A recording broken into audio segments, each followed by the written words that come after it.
asking you one question. Yeah. The book belongs to who?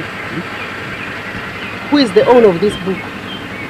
The book belongs to this checkpoint. To the checkpoint. Which checkpoint? This one. I've been to a number of roadblocks. I've never seen a book.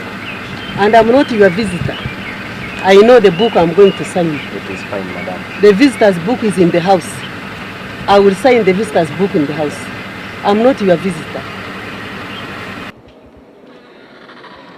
Eyaliko president w'ekibiina kya FDC Dr. Kizza Besigye akedde kwezoba ne poliisi mu maka ge Kasangati, poliisi gye badde eyungulidde abawanvu n'abampi. Food for me. You told her to write, she refused. Write what? Signing the visitor's book. So, the visitor's book? Who's the visitor? She's not a visitor. She's in part our security of book. She's a part of my home. Why is she a visitor? In our security book, we have asked her to sign to have a record of who has entered your place. She's refusing. And it's very simple. She signs, she goes. Just 1 minute like this. It's not a question of a minute, it's a question of a principle. Why should somebody sign to enter their home? It is very simple. I've been doing this since we were here. People have been writing. I've been writing. Yes, but why do they have to write in order to come to my home? They are I have identified them positively. I am the owner of the home. I am identifying them that they are supposed to be in my home. So why? Ours is security. What is security in that? This is what I'm asking. What is security in that?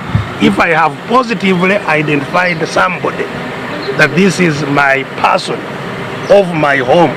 Dr. Besigye abadde asuubira okulabikako mu kkooti enkulu mu maaso g'omulamuzi Eriona Kayinzi ku musango ogumuvunaanwa ogw'okulya mu nsi y'olukwe tasobodde kufuluma amaka ge oluvannyuma lwa poliisi okumukugira. Wabula munnamateeka we Anes Kalibala asobodde okulabikako mu kkooti oluvannyuma lwa Besigye okulemererwa okufuluma amaka ge. Kino kigenza okubeerawo ng'ababaka ab'oludda oluvuganya gavumenti mu paalamenti bali mu kunoonya mikono giwerera ddala 143 okuyita paalamenti okuva mu lusirika egyeteese ku mbeera ya Dr. Kizza Besigye gye bayita ey'okunyigirizibwa. Steven Tulyargayo, Kingdom TV, amalindirire.